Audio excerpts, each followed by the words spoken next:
नमस्कार, आप लाइव बिहार देख रहे हैं। मैं हूं राज मोहन तिवारी।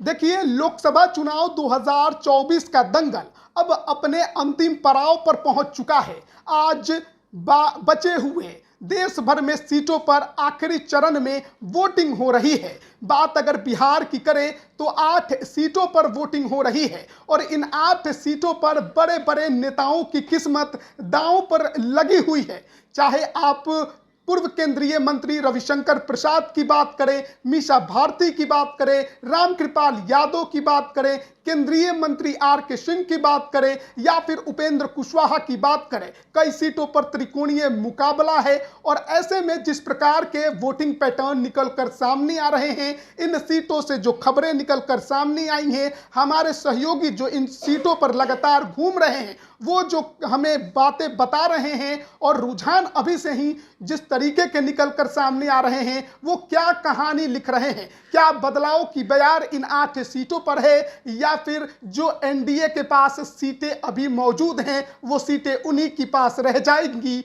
या तेजस्वी यादव सेंधमारी करने में कामयाब होते दिखाई दे रहे हैं। हमारे साथ वरिष्ठ पत्रकार प्रवीण बागी हैं, विस्तार से समझने की कोशिश करेंगे। आखिरी चरण की 8 सीटें बिहार में, मामला तो काफी गर्म है तमाम सीटों पर।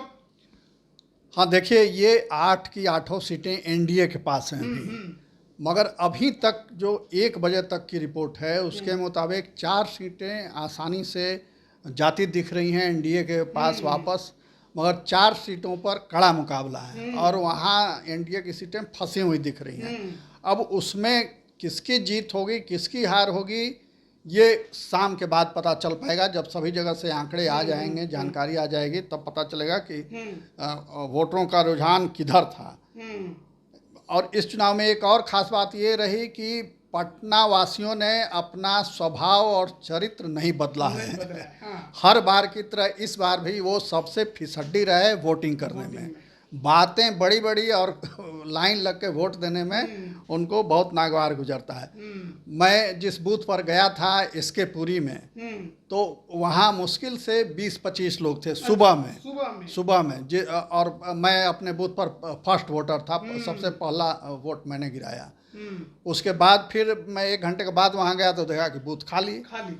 एन कॉलेज में 10 बूथ है एक ही जगह पे, और वहाँ सुबह में थोड़ी भीड़ थी, उसके बाद वो भी खाली।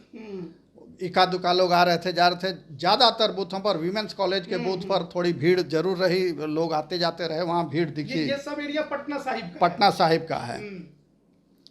तो ये स्थिति है और पटना साहिब हर बार पिछड़ता है वोटिंग में इस बार भी, मगर ये सीट एक तरह से कांग्रेस ने थाली में रख के बीजेपी को प्रेजेंट कर दी है, वेंट कर दी है, क्योंकि यहाँ से ऐसे उम्मीदवार को उसने खड़ा किया है जो राजनीति के नौसिखुए हैं और उनको लॉन्च किया गया है। यहाँ लॉन्चिंग पैड बना है उनका पटना साहिब।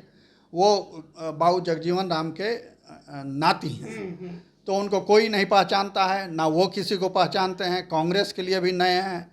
तो इसलिए कांग्रेस को लगा कि सीट हारी रहे हैं, किसी को उतार दो, एक ट्रेनिंग हो जाएगी उनकी।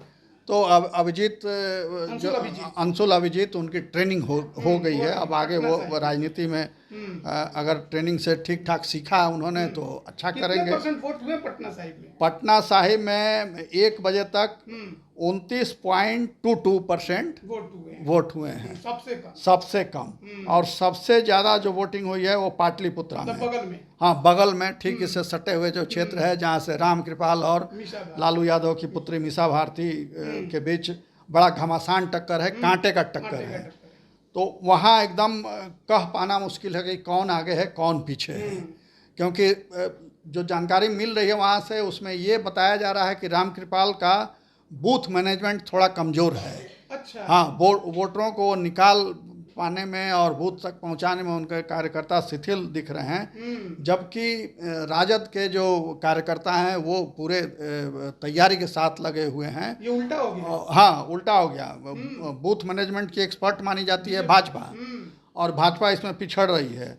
तो ये कभी कभी अति आत्मविश्वास में आदमी औंधे मुँह गिरता है, तो वही हो सकता है कि वही स्थिति हो। उसके बाद जो नीतीश कुमार का जिला है नालंदा, पटना के बाद वहाँ सबसे कम वोटिंग हुई है। नालंदा में 32.94%, यानी 33 मान लें इसको, 33% वोटिंग हुई है। 29% पटना साहिब और 33% नालंदा। नालंदा में भी लड़ाई कुछ है?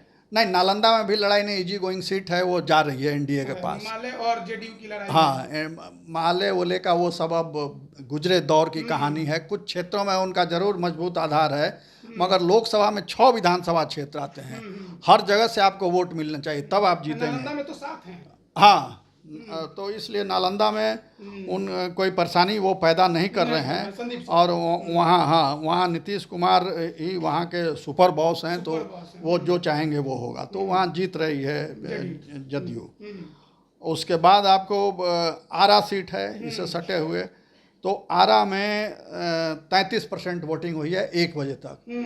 आरा सीट भी मानी जा रही है कि आसान सीट है एनडीए के लिए। हाँ, ये कुशवाहा जो फैक्टर का वहाँ पर थोड़ा माहौल बिगाड़ रहा था, वो चुनाव आते आते कुछ कम हुआ है या फिर वही स्थिति है? कुछ उनकी नाराजगी कम हुई है, कुछ मैनेजमेंट किया गया है, समझाया बुझाया गया, उसका असर दिख रहा है। मगर थोड़ा बहुत वोट अगर उनका बिगड़ता भी है तो उससे कोई बहुत फर्क नहीं पड़ेगा, नहीं पड़ेगा। और वो सीट निकलती हुई दिख रही है अभी तक की जो स्थिति है। 1 बजे तक की मैं बता रहा हूँ कि वो एनडीए के पास वापस जाते हुए वोट पड़ रहा है।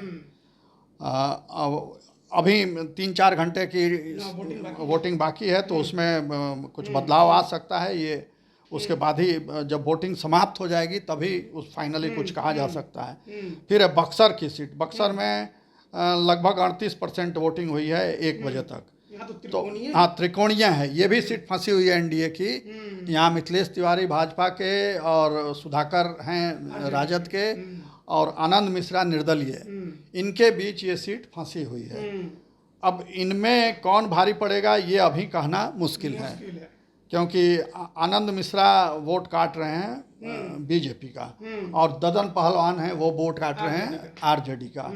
तो ये दोनों कितना अपना असर दिखाते हैं उसी पर जो हाँ रिजल्ट टिका है जदयू भाजपा और राजद का। फिर सासाराम में भी संघर्ष बहुत न्यूनतम है, और वो एनडीए के पास जाती हुई दिख रही है। 1 बजे तक की स्थिति ये है, उसके पक्ष में वहाँ वोटिंग, हाँ, सीवेश राम की तरफ वोटिंग होती हुई दिख रही है। कांग्रेस वाले ज़्यादा नहीं कर पा रहे, नहीं, वो ज़्यादा बड़ी चुनौती नहीं पेश कर पा रहे हैं। फिर काराकाट है, काराकाट की सीट फंसी हुई है, और उसकी बड़ी वजह पवन सिंह है। पवन सिंह ने एक सोशल मीडिया पर पोस्ट भी किया कि हमारे बारे में अफवाह उड़ाया जा रहा है कि मैंने किसी को समर्थन दे दिया है, ये गलत है। हालांकि वैसी कोई अफवाह उड़ी नहीं है, मगर उन्होंने एक अपना प्रेजेंस दिखाने के लिए, फिर से वोटरों को अपनी याद दिलाने के लिए कि मैं भी हूँ मैदान में, ये ऐसा पोस्ट डाला है। लाइव आकर उन्होंने ये बातें कही। बिल्कुल, तो ये इसीलिए कि वो एक बार फिर से अपनी याद ताज़ा करा दें, क्योंकि जब लोग वोट देने जाते हैं तो उस समय अंत समय में जाके मन बहुत बदल जाता है लोगों का, तो वो मन बदले नहीं। और जो नौजवान और किशोर उनके पीछे दीवाने बने घूमते थे, वो याद रखें कि पवन सिंह भी उम्मीदवार हैं यहाँ से। फिर है जहानाबाद की सीट। जहानाबाद की सीट भी फंसी हुई है, वहाँ जदयू और राजद के बीच घमासान है, और उसमें त्रिकोण बना दिया अरुण कुमार ने, जो एनडीए के नेता थे, नाराज होकर के बसपा के टिकट से वहाँ खड़े हो गए हैं। ये सीट फंसी है कि बुरी तरह फंसी है? बुरी तरह फंसी हुई है। अब अरुण कुमार जितने प्रभावी होंगे राजद के लिए, जदयू के लिए उतना बड़ा खतरा होगा। जदयू के उम्मीदवार से लोगों को नाराजगी है, खास करके भूमिहार समाज में लोग बहुत नाराज हैं कि हमारी सीट है और ये दे दी गई है दूसरे को। हालांकि भूमिहारों को मनाने की बहुत कोशिश हुई है, जदयू की ओर से भी, भाजपा की ओर से जितने भूमिहार चेहरे हैं, नेता हैं, सबको वहाँ लगाया गया है। उसके अलावा किंग महेंद्र के भाई भोला शर्मा भी वहाँ लगे हुए हैं। तो ये सब कितना असर डालता है। जहानाबाद में वोटिंग कितनी हुई है?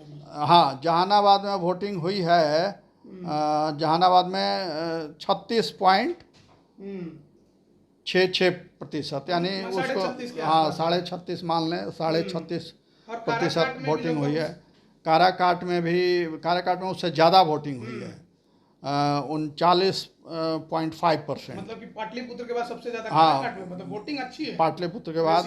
हाँ, पाटलिपुत्र के बाद सबसे ज़्यादा एकदम। जहाँ दो मतलब कि हॉट सीटें हैं, काराकाट पाटलिपुत्र, यहाँ वोटिंग का रेशियो अच्छा टाइट है, वहाँ वोटिंग टाइट हो रही है।